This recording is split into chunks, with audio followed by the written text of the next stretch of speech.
Hello everyone.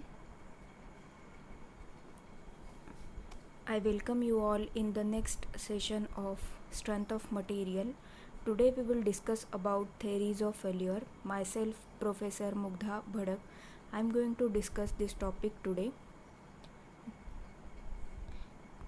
Before going to the theories of failure, we will discuss basic concept related to the ductile material and brittle material, which is already discussed in previous sessions.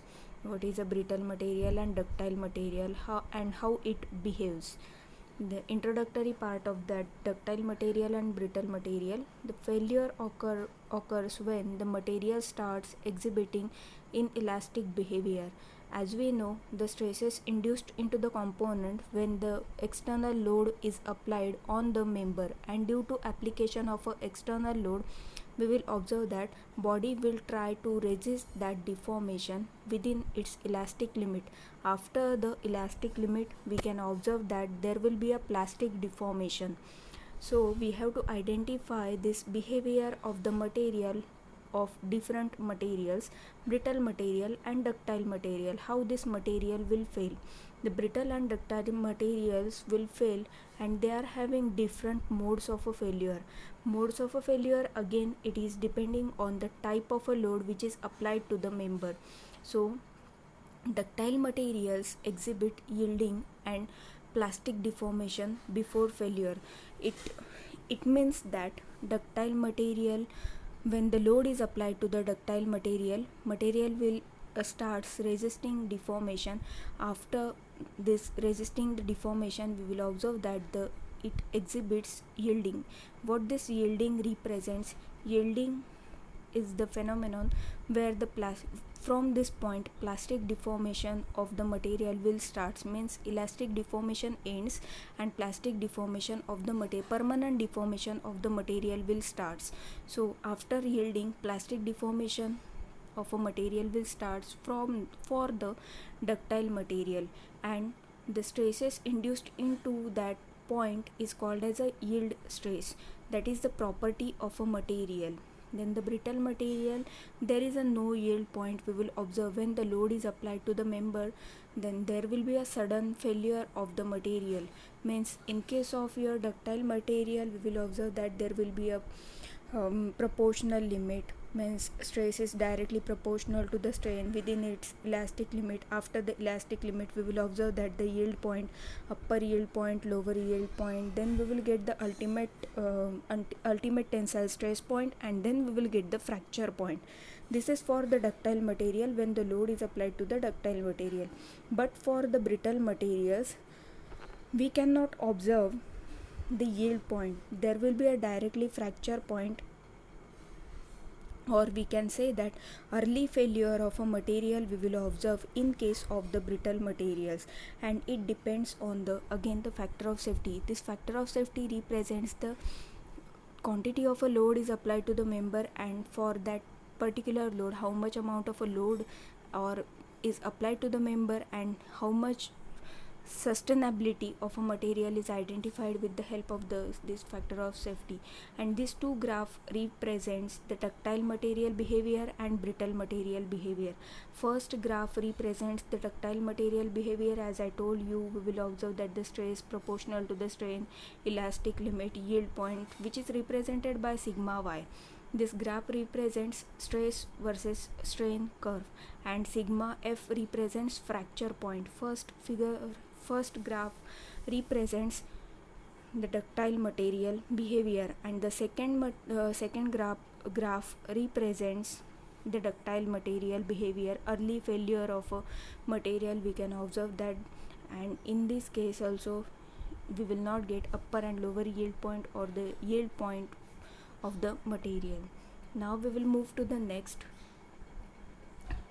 For defining this yield point in a ductile material, again we are using factor of safety. Then no yield point in a brittle materials, there will be a sudden failure. As I told you, there will be a sudden failure. Stress developed in the material is less than the yield stress, and we can observe this figure. in this slide, this figure represents there will be a bar and we are applying external force, and due to application of a external force we will identify there will be a changes in the dimensions or the parameters of the bar. And this after application of a forces, stresses may induced in the different direction. It may be any x direction, y direction and z direction. When the stresses induced in the x direction represented by sigma x, y direction sigma y and z direction sigma z. So when the member is subjected to the external load, then the stresses induced into the component sigma x, sigma y and sigma z. If the sigma x is equal to the sigma y is greater than or equal to the yielding, then the yielding starts. Then the failure yielding is governed by single stress component, which is represented into this figure denoted by sigma x. Similarly, in pure shear, only shearing stresses will induced into the component when the load is applied to the component. Shearing load is applied to the component if the tau max is equal to the tau y in y direction is greater than or equal to the yielding, then we will again observe that the stresses induced into the component. Now we will move to the theories of failure. What is the theories of failure? Basic concepts of the theories of failure. Before going to this study of theories of failure, it is necessary to identify the behavior of material, type of material, brittle or ductile material, how this material will fail, because this theories of failure is related to the behavior of the material and fracture of the material. Theories of failure are those theories which helps us to determine the safe dimensions for a machine component when it is subjected to the combined stresses due to the various load acting on it during its functionality. Now we will see the various examples of these theories of failure or in mechanical components where this occurs.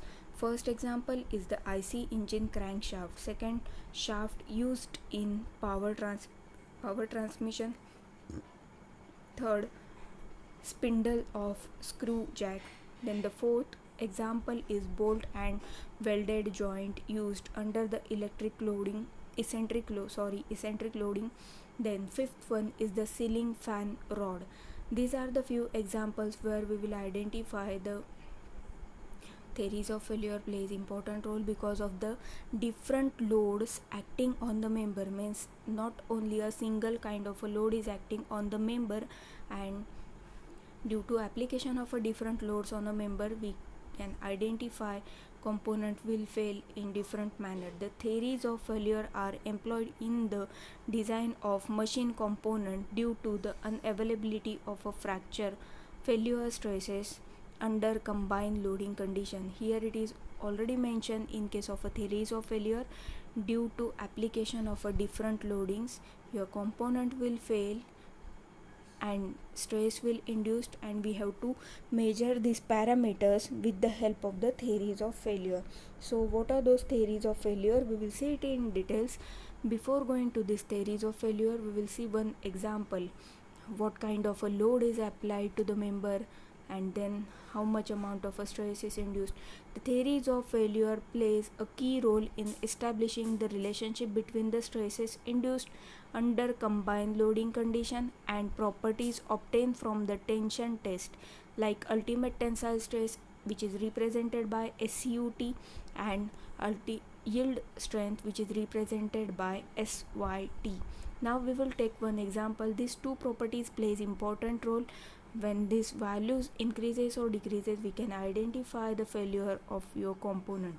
So first example we have taken circular bar which is connected to the one end. Means one end of the circular bar is fixed and other end is free, and the free end is applied with the load P, and d, small d, is the diameter of the component, and SYT value it is already mentioned into the slide, which is 200 megapascal, and SUT value it is a 300 megapascal.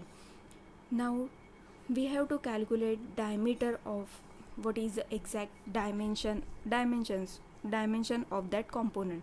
So directly we can get D without using any failure theory, because there is a only single load is applied on the member, which is P denoted here, which is uniaxial loading.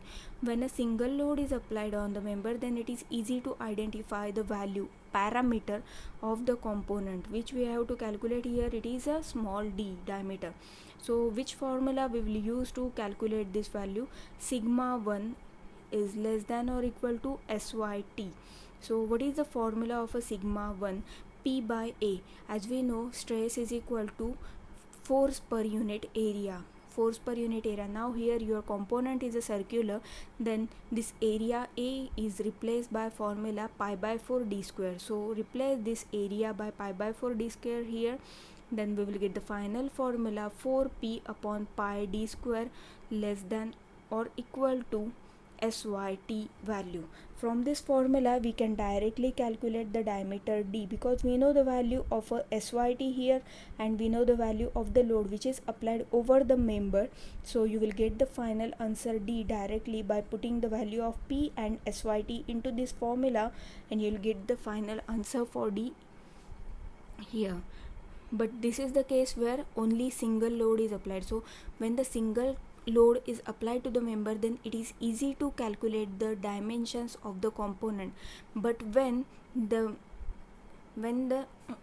two or more load is applied to the member, then what will happen, we will see it in next slide. Here we have taken another example. Member is subjected to both twisting moment and uniaxial loading. Again it is mentioned into this figure. Now we have considered the circular rod which is having some length and diameter d, and P is the axial load which is applied at the free end, and T is the twisting moment which is again applied to the free end. So this is the combined position. Combined position means combined loading condition where the axial load plus a twisting moment is applied to the member, and due to application of these two parameters over the member, so it is not easy to calculate the diameter d. So we cannot determine d directly in this case because of the failure stresses under the combined loading condition are unknown. So it is not possible to find out easily, or there is no formula to find out easily to calculate the value of d. So different scientists gives relationship between the stresses induced under the combined loading condition and SYT, SUT obtained using tensile test, which are called as theories of failure. So we are using theories of failure when the load is combined. At that time we will use theories of failure to calculate the parameters of the elements. So what are those theories of failure? So theories of failure, again here it is mentioned 3 theories of failure. First one, maximum principal stress theory, which is also known as Rankine's theory. Second, maximum shear stress theory. Third one, maximum distortion energy theory or von Mises theory. This is also called as a von Mises theory. So first theory here we will discuss maximum principal stress theory. It is also known as MPST. According to this theory, condition for the failure. Now we will identify the condition for the failure for when the component is subjected to the combined loading. So we will identify the parameters or evaluate the parameters from these conditions. The maximum principal stress, which is denoted by sigma 1, is greater than the failure stress SYT or SUT, and factor of safety is equal to 1. If the 1 is positive, then the SYT or SUT is considered. Sigma 1 is positive, then the SYT or SUT is considered, and sigma 1 is negative, then the SYC or SUC is used. First condition is for tensile and second condition is for the compressive. Now the condition for the safe design, factor of safety is greater than 1, then the maximum principal stress sigma 1 is less than or equal to the permissible stress sigma permissible, where the permissible stress is equal to the failure stress upon factor of safety, then the failure stress is replaced by SYT upon factor of safety denoted by capital N or SUT divided by N. So we can evaluate the parameters from this formula, which is denoted by equation number 1. Then we have to consider the 3 key note or note points to calculate the parameters of theories of failure. First one, this theory is suitable for the safe design of machine component made of brittle materials under all conditions, triaxial loading, biaxial loading, etc., because brittle materials are weak in tension. So this is the reason why we are calculating the parameters for brittle material only by using this theory.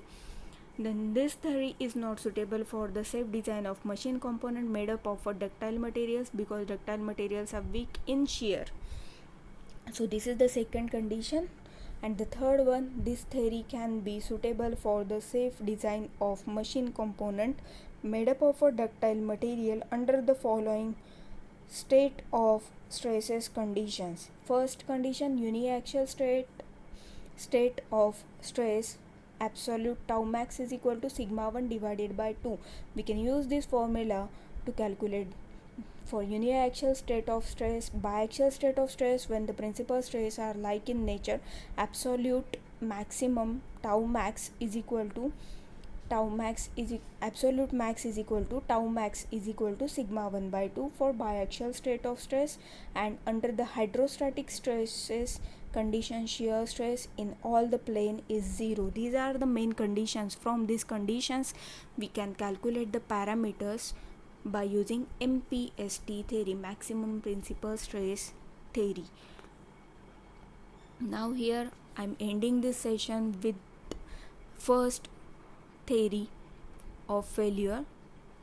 Thank you so much.